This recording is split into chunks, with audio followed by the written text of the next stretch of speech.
चलो स्टार्ट करेंगे exercise 10.2 class 11 second part देखते हैं इसका ना। हम लोगों ने 10 तक किए थे पार्ट 1 में।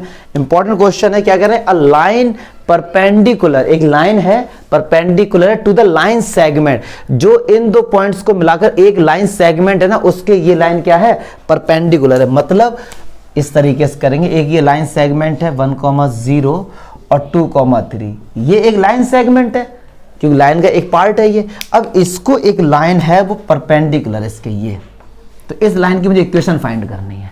लेकिन इस लाइन ने इस लाइन सेगमेंट को 1:n में डिवाइड किया है, 1:n में। तो पहले तो यार मैं एक चीज क्लियर कर दूं, क्या पहला पॉइंट 1,0 2,3 और रेशियो 1:9, तो हमेशा ध्यान रखना पहले 1,0 है, इधर 1 है, तो 1 हमेशा इसके साथ है, इसको n:1 मत कर देना, या n सोचो इसके साथ तो लिख देना, ऐसा नहीं करना बस। अब इस लाइन की मुझे इक्वेशन फाइंड करनी। एक बात सुनो जरा, किसी भी लाइन की इक्वेशन की क्या फॉर्मूला होता है, y माइनस y1 बराबर mx minus x1। Slope find कर लें इस लाइन का, और इस लाइन के एक पॉइंट फाइंड कर लेते हैं। चलिए अच्छा, क्या हम इसके कोऑर्डिनेट फाइंड करने के लिए क्या सेक्शन फॉर्मूला नहीं लगा सकते? बिल्कुल लगा सकते यार। मान लो इस पॉइंट के कोऑर्डिनेट्स आपको समझाने के लिए, मान लो x, y है, ये हो गया x1 y1, x2 y2, ये हो गया m1, ये हो गया m2। क्लियर है? तो कोऑर्डिनेट के क्या फॉर्मूले होते हैं, x, y section formula m2x1 plus m1x2 upon m1 plus m2। ये क्लास 10th में पढ़ा हुआ है। तो चलिए अच्छा, अब m2 कितना भाई n है, x1 कितना है 1 है, प्लस m1 कितना है 1 है, x2 कितना है 2 है, नीचे 1 प्लस n। m2 कितना n है, y1 कितना है 0 है, m1 कितना है 1 है, y2 कितना है 3 है, अपॉन 1 प्लस n। तो ये हो गया n plus 2 upon n plus 1, और ये हो गया 3 अपॉन 1 प्लस n। ये क्या इस पॉइंट के कोऑर्डिनेट नहीं आ गए? ये लाइन इस पॉइंट से होती हुई जा रही है, तो भैया हमारे पास y1 x1 आ गए। अब केवल स्लोप और फाइंड करने। तो हमने पढ़ा है ये लाइन सेगमेंट और ये लाइन आपस में क्या है, परपेंडिकुलर है, और जब दो लाइन आपस में परपेंडिकुलर होती है तो उनके स्लोप का जो प्रोडक्ट होता है वो क्या होता है, -1 होता है। तो आपसे अगर मैं ये कहूं कि स्लोप ऑफ लाइन सेगमेंट, जो लाइन सेगमेंट है ना उसका स्लोप क्या होगा, तो वही y2 माइनस y1 अपन x2 माइनस x1। तो y2 माइनस y1 तो 3 माइनस 0 और 2 से बन गया 1, तो इसका कितना क्या स्लोप 3 निकल गया। किसका, इस लाइन का। तो इस वाली लाइन का हमको स्लोप फाइंड करना है कायदे में। तो मान लो आपको समझाने के लिए इसका स्लोप, ये लाइन L1 है, तो स्लोप ऑफ L1, और इसका आंसर कितना आएगा, -1 आएगा, हमने पढ़ा हुआ है। तो L1 का जो स्लोप हो गया यार, वो क्या माइनस का 1/3 नहीं हो गया? तो बस हमारे पास m भी आ गया, पॉइंट भी आ गया, इसको दे दो x1 और y1। तो बस y minus y1 equals to m x minus x1। देखो कायदे में तो आंसर यहीं पर भी छोड़ सकते, अदरवाइज थोड़ा सा कैलकुलेशन है, n+1 एलसीएम लो वगैरह लो, जो आपकी श्रद्धा है वो आप कर सकते हैं। लाइन की इक्वेशन आ गई, अब केवल और केवल सॉल्यूशन है। तो आप एक काम कर सकते हैं, अगर थोड़ा सा आंसर के पीछे ही पड़े हैं तो फिर ये कर सकते हैं, अंदर मल्टीप्लाई करो इसका, ये प्लस हो जाएगा n+2/3 n+1। अब ये x वाले एक तरफ ले लो, ये इस तरफ आ जाएगा, तो x/3 plus y equals to इस तरफ चला जाएगा। अब केवल और केवल एलसीएम ले लेना, यहाँ पे आंसर आ जाएगा। इतना भी छोड़ के आ सकते हो, हमको इक्वेशन ही फाइंड करनी थी। क्या डाउट हुआ, क्या इसको लगा कि अच्छा क्वेश्चन था, 11 क्वेश्चन इंपॉर्टेंट क्वेश्चन है। डाउट बताओ यार कि सर ये डाउट हुआ, बताओ कहीं पर कुछ भी ऐसा लग रहा है कि हाँ सर ये डाउट हुआ थोड़ा सा हमें। क्लास 10th की तरह हमने सॉल्व किया पूरा एकदम। बस ये ध्यान रखो, अगर यहाँ पे 1,0 2,3 1:n है तो 1 हमेशा इसके पास आएगा, ये इसके पास आएगा, जैसे ये थोड़ा सा ध्यान रखना बस, ठीक है। शांत हो जाओ बाबू। क्वेश्चन नंबर 12 देखते हैं। ये कह रहे हैं कि find the equation of a line cut off equal intercept on the coordinate axis उस लाइन की इक्वेशन बताइए। मतलब क्वेश्चन क्या कह रहा है यार उस लाइन की इक्वेशन बताओ जो इक्वल इंटरसेप्ट करती है ऑन द कोऑर्डिनेट एक्सिस। देखो ये प्लूरल है, मतलब दोनों एक्सिस को कट करती है। अगर सिंगुलर होता तो स्पेलिंग होती है ax ix और प्लूरल तो ax es, ठीक है। तो दोनों एक्सिस को, ये लाइन दोनों एक्सिस को कट कर रही है, लेकिन इक्वल इंटरसेप्ट है, मतलब ये जो डिस्टेंस है और ये जो डिस्टेंस है क्या है, बराबर है। और किस पॉइंट से होती हुई जा रही है, 2,3 से। ये अब पता नहीं इंटरसेप्ट कितना ये, तो आपको समझाने के, मान लो अगर ये a है तो ये भी a ले लिया हमने, ठीक है। तो इस लाइन की इक्वेशन फाइंड करें। अब सुनो, हमको पता है इक्वल इंटरसेप्ट फॉर्म क्या होती थी, इंटरसेप्ट फॉर्म क्या होती थी, x upon a plus y upon b equals to 1। ये क्या होती थी, इस लाइन की इक्वेशन होती थी जो दोनों एक्सिस को a और b पर कट कर रही है। लेकिन इस क्वेश्चन में क्या है कि भैया a और b दोनों बराबर हैं, ठीक है। तो क्या हो जाएगा, इसको दो तरीके से बता दूंगा। तो x upon a y upon a equals to 1, ठीक है। एलसीएम ले लिया a, तो x plus y upon a equals to 1। तो x प्लस वाई कितना हो गया, ये आ गई इस लाइन की इक्वेशन। लेकिन a की वैल्यू तो फाइंड करनी है, ये आ गई इस लाइन की इक्वेशन। तो क्या ये पॉइंट इसको सेटिस्फाई नहीं करेंगे, बिल्कुल करेंगे यार। तो x की जगह 2 और y की जगह 3 इक्वल्स टू a, तो a कितना हो गया 5। तो बस अब कुछ नहीं करना, अब कुछ नहीं करना है, a की जगह 5 पुट कर देना बस। तो क्या आ जाएगा, x plus y equals to 5। ये आ गई इस लाइन की इक्वेशन, ठीक है। एक और तरीका क्या, कि जब कोई लाइन किसी एक पॉइंट से होती हुई जाती है तो उस लाइन की इक्वेशन क्या होती है, y माइनस y1 बराबर m x माइनस x1। पक्की बात है। तो ये x1 ले लो और ये y1 ले लो, तो y minus y1 equals to m x minus x1। अब सारा खेल आ रहा है m कैसे निकालें। तो यार ये बताओ a कितना निकल के आ गया 5, तो क्या इस पॉइंट के कोऑर्डिनेट 5,0 नहीं होंगे, और इस लाइन का स्लोप फाइंड करना है। तो ये लाइन 2 पॉइंट से होती हुई जा रही है। जब कोई भी लाइन 2 पॉइंट से होती हुई जाती है तो उसका स्लोप क्या होता है, y2 माइनस y1।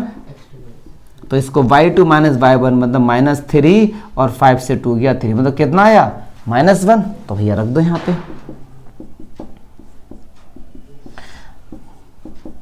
तो माइनस का x और ये प्लस का 2, तो ये इस तरफ आएगा x plus y equals to 5।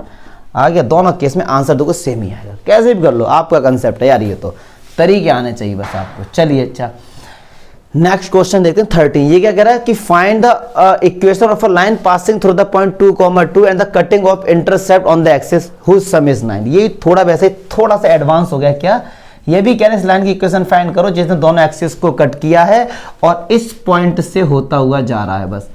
अब कंसेप्ट क्या है इसमें नया, कि जो ये कट किया है ना, इंटरसेप्ट किया है, इन दोनों का सम 9 है। अभी तक ये दोनों इक्वल थे, अभी इन दोनों का सम कितना है 9 है। अब पता नहीं यार कि, तो अगर मैं आपसे कहूं मान लो ये वैल्यू a है, तो क्या ये 9 माइनस a हो जाएगी यहां से लेके यहां तक, यस और नो। तो क्या इस पॉइंट के कोऑर्डिनेट जाएंगे a, 0 और इस पॉइंट के जाएंगे 0, 9 माइनस a। तो इस लाइन L की इक्वेशन क्या हो जाएगी, x अपॉन a और y upon 9 minus a equals to 1, क्योंकि b की जगह ये वैल्यू आ जाएगी। अच्छा, ये आ गई इस लाइन की इक्वेशन। तो क्या ये पॉइंट उसको सेटिस्फाई नहीं करेंगे, बिल्कुल करेंगे। तो x की जगह 2, y की जगह 2। अब a की वैल्यू निकाल सकते हैं, यहाँ पे पक्की बात है निकाल सकते हैं। तो एलसीएम लेंगे a 9 माइनस a से a कट गया तो 2 का multiply 9 minus a plus 2 equals to 1। तो 18 माइनस का 2a प्लस का 2a इक्वल्स टू इसका मल्टीप्लाई हो जाएगा द 9a माइनस का a स्क्वायर, ये इस तरफ आएगा। तो a स्क्वायर माइनस का 9a प्लस का 18 इक्वल्स टू 0। तो अब क्या करना है, यहाँ पे हमको केवल और केवल a की वैल्यू फाइंड करनी है। सब कुछ सही है, बस चेक कर लेते हैं। a से a कैंसिल हो गया, 2 का मल्टीप्लाई होगा तो माइनस का 2a हो गया, 9 माइनस हो गया, ये प्लस का 2 हो गया ना, ये इस तरफ आएगा, प्लस का हो गया, माइनस का 9 9 क्लियर है ये। अब यहाँ से केवल और केवल हम लोग वैल्यू फाइंड कर लेंगे। तो अब देखते हैं क्या 18 के फैक्टर क्या होंगे, 3 इंटू 3 इंटू 2। तो कैसे करेंगे इसे, 3 2 जा 6, 6 में 3 ऐड किया तो 9, पक्की बात है। तो a स्क्वायर माइनस का 3a माइनस का 6a प्लस का 18 इक्वल्स टू 0। a कॉमन लिया तो a माइनस 3, यहाँ से माइनस का 6 कॉमन लेंगे तो a माइनस 3 इक्वल्स टू 0। तो a के दो आंसर आ गए 3 और 6। तो जब a के दो आंसर आ गए तो लाइन की इक्वेशन भी दो आएंगी, क्योंकि एक लाइन की इक्वेशन ये हमारे पास इक्वेशन तो यार यही है, x plus a 9 minus a equals to 1। तो एक बार ए की जगह 3 रख देना तो इक्वेशन क्या आएगी x अपॉन 3, क्लियर है। और एक बार ए की जगह क्या रख देना 6, तो क्लियर है। क्योंकि इनका सम 9 है, हो सकता है वो यहाँ पे 3 कट करे तो यहाँ 6, यहाँ 6 करेगा तो यहाँ 3। कंसेप्ट क्लियर हुआ? कुछ नहीं है यार, केवल बहुत सिंपल कंसेप्ट है, दोनों के दोनों क्वेश्चन सिंपल थे। देख लो आंसर चेक कर लो एक बार यार। चलिए क्वेश्चन नंबर 14 15 देखते हैं। 14 क्या कह रहा है कि यार एक लाइन की इक्वेशन फाइंड करनी है जो इस पॉइंट से होता हुआ जा रहा है और पॉजिटिव एक्स एक्स से इतना का एंगल बनाए। तो बहुत ही सिंपल है, मतलब ये कह रहे हैं एक लाइन है, ये जा रही है भैया 0,2 से और पॉजिटिव एक्स एक्स से 2π/3 का एंगल बनाया हुआ है। तो बहुत सिंपल है, हम इसको बहुत ही सिंपल मेथड से हम लोग करते हैं। ये इस पॉइंट से होती हुई जा रही है तो इस लाइन की इक्वेशन होती है y माइनस y1 बराबर m, x माइनस x में एक और मेथड इसका इंटरसेप्ट से भी कर लेंगे। तो ये ले लो x1 और ये ले लो y1, तो y माइनस y1 m कितना है एंगल 2π/3, तो tan 2π/3 और x माइनस 0, कायदे में आंसर आ गया। अब tan 2π/3 की बस आपको वैल्यू फाइंड करनी, तो चलो बता भी देता हूँ क्या होती है। पाई की जगह 180 पुट कर दो सिंपल से समझने के लिए। तो कितना हो गया ये, कितनी बार गया ये 3 है यार, नीचे 3 है तो ये 60 हो गया। तो tan 120, तो 120 को लिखेंगे 90 प्लस 30, 90 प्लस थीटा गए सेकंड क्वाड्रेंट में। सेकंड tan किसका होता है नेगेटिव होता है, 90 है तो cot 30 माइनस cot 30 की वैल्यू क्या होती है √3, तो इसकी जगह कितना आ जाएगा √3 माइनस, आंसर आ गया। एक और तरीका क्या है, इसमें y एक्सिस को कट किया तो y इंटरसेप्ट वाली फॉर्म की इक्वेशन होती है y equals to mx plus c, तो m कितना माइनस का √3 और c कितना होता है जिसपे कट किया कितना 2। तो देखो ये और ये इक्वेशन एक ही तो है, ठीक है, क्योंकि अगर इसने कट किया y एक्स 0,2 का मीनिंग क्या है कि ओरिजिन से उसने 2 पॉइंट पे कट किया है, 2 डिस्टेंस यूनिट पे कट किया, तो दोनों में से कोई सा भी तरीका लगा दो।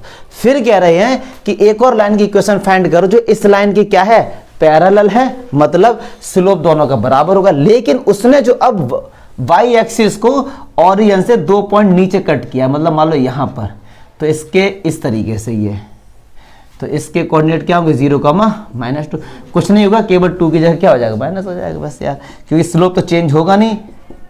क्यों नहीं स्लोप चेंज होगा, क्योंकि दोनों लाइन जब पैरेलल होते हैं उनके स्लोप क्या होते हैं बराबर होते हैं, बस ये कहना चाह रहा है। 15 देखते हैं, कह रहा था perpendicular from the origin to a line, एक ये लाइन है और परपेंडिकुलर कहां से है ओरिजिन से, मतलब ये 0,0, the perpendicular from the origin to a line meet it at a point -2,9। Find the equation of a line, इस लाइन की इक्वेशन फाइंड करनी L जिसपे वो परपेंडिकुलर है। चलिए अच्छा, अब कुछ नहीं करना है, ये लाइन इस पॉइंट से होती हुई जा रही है भैया, तो इस लाइन की इक्वेशन क्या होगी, क्लियर है, तो y minus y1 equals to m x plus हो जाएगा, माइनस की जगह माइनस माइनस प्लस। अब यार कायदे में देखा है m ही तो निकालना है। एक बात सुनो जरा, इस लाइन का जो स्लोप है और इस लाइन का स्लोप का प्रोडक्ट कर देंगे माइनस बनाएगा। अच्छा, इस लाइन का स्लोप निकाल सकते हैं क्योंकि ये 2 पॉइंट से होती हुई जा रही है, तो ये मान लो L1 L2 है, ये मान लो L1 है हमारी वाली, तो स्लोप ऑफ L2 और स्लोप ऑफ L1 क्या भैया माइनस बन नहीं होगा, तो L2 का स्लोप निकालेंगे, इससे ये माइनस करेंगे तो क्या होता है y2 माइनस y1 अपन x2 माइनस x1। इसका स्लोप मान लो m है, इससे ये कैंसिल हो गया, तो m बराबर कितना आ गया 9/2, तो क्या m की जगह कितना रख देंगे। आगे क्वेश्चन हमारे पास सिंपल सिंपल क्वेश्चन है, कोई लॉजिक नहीं ज़्यादा, दो लाइन परपेंडिकुलर तो उनके स्लोप का प्रोडक्ट -1 होगा, सिंपल सा, पक्का करिए यार। y2 माइनस y1 है ना स्लोप, y2 माइनस y1 है, तो 9 से 0 क्या, ये कितना होगा 9 और ये कितना होगा -2, इससे माइनस हट गया, तो m कितना आ गया 2/9। चलो बच्चों के खैर ये तो देख लेना है, बता दिया करो यार आप लोग। चलिए क्वेश्चन में 16 17 एक जैसे एग्जाम्पल भी इसी तरीके से हमने किया था। 16 कह रहा है the length L in a centimetre of a copper rod is a linear function of its Celsius temperature in an experiment L देखो अगर इस पर क्वेश्चन के कंसेप्ट पे जाएंगे तो बहुत ही ज़्यादा सिंपल है, ऐसा मीनिंग भी समझाएंगे क्या है।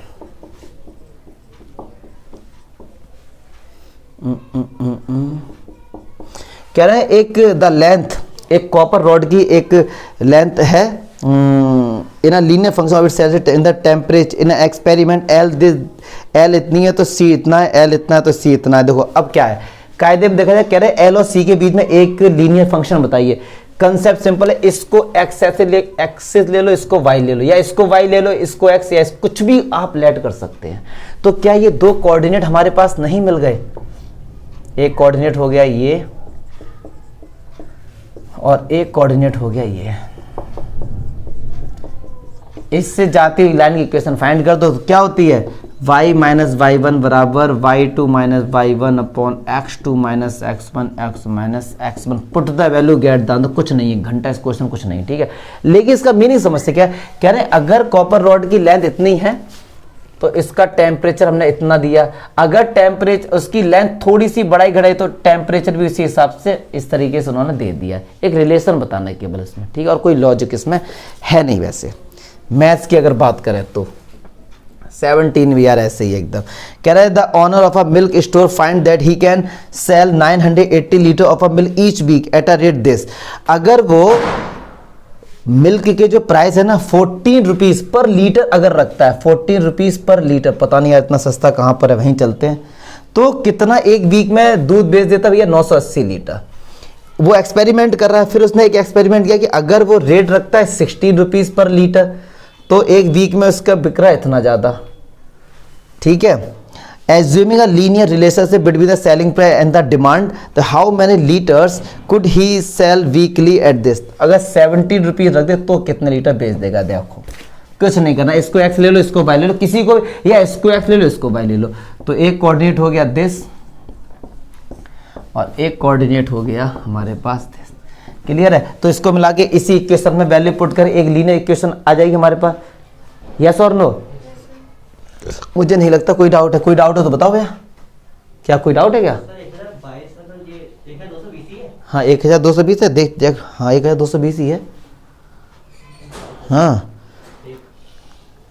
Litre milk each week at certain he can sell this, इतना रखता है। अब देखो आप कहेंगे इस क्वेश्चन की जब वो रुपए ज्यादा कर रहा है तो दूध ज्यादा कैसे बता? होता नहीं, दुकान पे आप जाओ कोई चीज महंगी होती तो आदमी का माइंड सेट हो जाता है, यार पक्की बात है भाई इसमें पानी नहीं मिला हुआ, इसमें पानी मिला हुआ है, होता है ना ये चीज़। तो हम उस पर नहीं जाएंगे, लेकिन अब फिर भी आपका डाउट है, मैं बता दे रहा हूँ।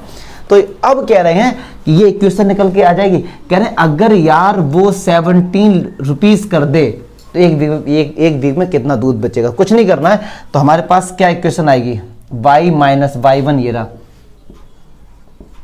y2 माइनस वाई वन और x माइनस x1, ठीक है, ये आ गया, ये क्वेश्चन निकल के आ गई। अब वो ये हमने x माना है, हाँ कह रहे हैं जब 17 लेगा तब आंसर कितना आएगा, तो x की जगह 17 रख देना। कितना रख देना? तो y निकल के आ जाएगा। हाँ हाँ अच्छा y2 माइनस वाई माइनस करेंगे ना, तो y2 क्या हो रहा है यार, ये y2 minus y1 upon x2 minus x1 और x माइनस x1 ना, x1 कितना है और तो सब ठीक है ना। चलिए अब ये कह रहे हैं कि अगर 17 रुपीज रखता है तो x की जगह कितना पुट कर दो, 17, y निकल के आ जाएगा, बस कायदे में खत्म। कोई लॉजिक घंटा नहीं इसमें, ऐसे ही है सिंपल सिंपल से, हटाओ ये सब। चलो क्वेश्चन नंबर 18 कह रहे हैं एक कोई पॉइंट है P, इसे coordinate a comma b is the mid points of a line segment between axis. तो पक्की बात है यार, एक लाइन सेगमेंट बिटवीन एक्सिस इसी तरीके से होगा, ठीक है। तो a कॉमा b एकदम इसके बीचों बीच में आ रहा है।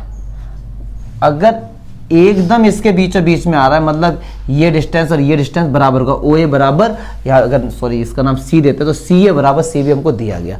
तो कह रहे भैया इस इक्वेशन, इस लाइन की इक्वेशन फाइंड करनी, बस ये दिया गया। अच्छा एक बात सुनो, अगर मैंने कहा मान लो ये डिस्टेंस सी है आपको समझाने के लिए, तो क्या इसके कोऑर्डिनेट्स नहीं, सी पॉइंट तो ले चुके हैं, मान लो ये डिस्टेंस ई है तो क्या इस पॉइंट के कोऑर्डिनेट ई कॉमा 0 नहीं होंगे? मान लो ये डिस्टेंस एफ है तो इसके कोऑर्डिनेट 0 कॉमा एफ नहीं होंगे? पक्की बात है। तो इस लाइन की इक्वेशन क्या हो गई, हमने क्या पढ़ी, x upon a plus y upon b equals to 1। A क्या होता था, x एक्सिस पे डिस्टेंस, तो x upon a plus y upon f equals to 1, ये इक्वेशन नहीं हो गई। कायदे में यार हमको ई और एफ की वैल्यू तो फाइंड करनी बस। अच्छा, ये डिस्टेंस बराबर, या तो ये 1 1 ले लो, 2 2 ले लो, 3 3 ले लो, 4 4 ले लो, m m ले लो, n n ले लो, कुछ भी ले सकते हो, क्लास 10 में हमने पढ़ा, आपको समझना है। चलो मैंने ये अगर m ले लिया तो ये डिस्टेंस भी m होगा। अब लगा देंगे सेक्शन फॉर्मूला। देखो इस लाइन पे ये रेशियो m m है, ये a कॉमा b है, ये 0 कॉमा f है और ये e कॉमा 0 है। तो इस पॉइंट्स के कोऑर्डिनेट निकालने का फॉर्मूला क्या होता था, a कॉमा b बराबर फॉर्मूला होता था, चलो थोड़ा इधर लिखते हैं, a कॉमा b निकालने का फॉर्मूला क्या होता था यार, m2x1 प्लस m1x2 अपॉन, हाँ मिड पॉइंट फॉर्मूला है, एक ही तो बात है, मैं लेकिन फिर भी शुरू से ही बता दूं बच्चों को, मिड पॉइंट ही से है कायदे में ये, और सिंपल हो जाएगा उससे। तो चलिए a कॉमा b, इसको ले लो x1 और y1, x2 और y2, किसी को भी m1 m2 ले लो, है तो m ही दोनों। तो चलिए m2 की जगह m, x1 की जगह e, m1 की जगह m, x2 की जगह 0 अपॉन m प्लस m कितना हो जाएगा 2m, m2 की जगह m, y1 की जगह 0, m1 की जगह m, y2 की जगह f अपॉन 2m। तो ये m से m कैंसिल हो गया, कितना आ गया e अपॉन 2। देखो ये तो 0 ही हो गया, m से m कैंसिल हो गया, ये भी 0 हो गया, m से m कैंसिल हो गया, कितना आ गया f अपॉन 2। पक्की बात है, मुझे नहीं लगता यहाँ तक कोई भी डाउट होना चाहिए। तो देखो क्या मैं इसको ऐसे लिख सकता हूँ, a equals to e upon 2 और b equals to f upon 2। अगर मैं यहाँ से e की वैल्यू निकालूँ कितनी आएगी 2a, और यहाँ से अगर मैं e f की वैल्यू निकालूँ तो कितनी आएगी 2b। तो यही तो हमको वैल्यू पुट करनी थी यहाँ पे यार। तो x अपॉन e की जगह 2a और इसकी जगह 2b इक्वल्स टू 1, 2l, 2 बाहर आ जाएगा यहाँ से, 1/2 बाहर आ जाएगा, तो x अपॉन a 2 का क्या होगा मल्टीप्लाई हो जाएगा। तो यार यही तो फाइंड करना था। एक तरीका और है क्या, हाँ 2 2 2, एक तरीका और है क्या कि ये जो लाइन की इक्वेशन आई ये इसको सेटिस्फाई भी करेंगे, तो यहाँ से भी ई और एफ की वैल्यू फाइंड कर सकते। कई तरीके हैं, आपको जो अच्छा लगे, सिंपल है ये तरीका। चलो हटाओ इससे, चलो 19 क्वेश्चन देखते हैं। देखो पूरा 19 क्वेश्चन वही जैसा 18 है, वहाँ पे यहाँ पर रेशियो गिवन है, वहाँ पे मिड पॉइंट था बस, और कोई अंतर नहीं है, कुछ भी अलग नहीं है। बस एक चीज़ समझाऊंगा इसमें, ये लाइन सेगमेंट है, तो कह रहे हैं एच कॉमा के से होता हुआ जा रहा है, वहाँ पे a कॉमा b थे बस। ये कह रहे हैं इसने 1:2 में डिवाइड किया, बड़ी कंफ्यूजन कि सर 1 स्कूल है या स्कूल है। तो ऐसे में डाउट तुम्हारा दूर कर दे, हमेशा एक्स एक्सिस से ही लेना, तो ये 1 होगा और ये 2 होगा। तो कह रहे हैं इस लाइन इस लाइन की इक्वेशन फाइंड करो। मान लो उसी की तरह ये e कॉमा 0 ले लो और ये 0 कॉमा f ले लो, तो इस लाइन की इक्वेशन होगी x upon e plus y upon f equals to, e और f की वैल्यू निकाल देंगे जैसे हम लोगों ने अभी निकाली थी। वो h a और b के टर्म्स में आएगी या a h और k के टर्म्स में आएगी, कुछ भी अलग नहीं है। वहाँ पे 1 1 था, हमने mm लिया था, यहाँ पे 1 और 2 ले लेंगे, ठीक है, डू योरसेल्फ। चलिए अच्छा, ये इन्होंने कहा कि ये प्रूफ करो ये तीनों पॉइंट्स कोलिनियर है, पहले ही बोल दिया है using concept of equation of a line. क्यों इन्होंने ऐसा बोला है यार, क्योंकि क्लास 10th में भी हमने पढ़े कोलिनियर वाले। तो अब यहाँ पे इक्वेशन ऑफ लाइन का यूज करेंगे, 2 तरीके से बताऊंगा। अगर इन 2 लाइन का स्लोप, अगर ये 3 पॉइंट्स हैं, ठीक है, मैंने कहा इस लाइन इन 2 पॉइंट्स का स्लोप, इन 2 पॉइंट्स का स्लोप अगर बराबर आ जाए तो पक्की बात है ये एक सीध में ही होंगे, ये भी है। लेकिन कह रहे लाइन का कंसेप्ट, तो यार देखो इसको ले लो x1 y1 x2 y2, अब समझ रहा है। तो इस लाइन की इक्वेशन का फॉर्मूला क्या हो जाएगा, जो 2 पॉइंट होती हुई जा रही है, मान लो ये हो गया, तो y माइनस y1 कितना 0, y2 कितना माइनस का 2, माइनस y1 कितना 0, x2 कितना माइनस का 2 और माइनस का 3 और x माइनस 3। चलिए क्रॉस मल्टीप्लाई, ये इस तरफ आएगा 2x, ये क्या है, ये है क्या, ये इस लाइन की इक्वेशन है जो इन दोनों पॉइंट से होती हुई जा रही है। पक्की बात है। अच्छा, मैं क्या करता हूं, x की जगह 2 और y की सॉरी x की जगह 8 और y की जगह रखता हूं 2, तो x की जगह 8 और y की जगह कितना रखता हूं 2। तो देखिए क्या 6 बराबर 6 आ गया। इसका मतलब क्या हुआ, ये जो पॉइंट है इसको सेटिस्फाई कर रहा है। इसका मतलब पक्की बात है ये लाइन की इक्वेशन है और ये पॉइंट उसको सेटिस्फाई कर रहा है, मतलब वो लाइन के ऊपर ही है तभी सेटिस्फाई कर रहा है। समझो ना यार बात को, ध्यान। ये जो इक्वेशन आई है, ये इक्वेशन आई है जो लाइन इन दोनों पॉइंट से होती हुई जा रही है। इस लाइन की इक्वेशन को ये पॉइंट सेटिस्फाई कर रहा है, LHS बराबर RHS। पक्की बात है कि ये पॉइंट भी इस लाइन पर ही होगा, तो हम कह सकते हैं कि ये तीनों पॉइंट्स कोलिनियर हैं एक लाइन में। मुझे नहीं लगता कोई डाउट होगा इसमें, पक्की बात है। तो इस तरीके से हमारी 10.2 खत्म। अब 10.3 का इंट्रो पार्ट देखेंगे।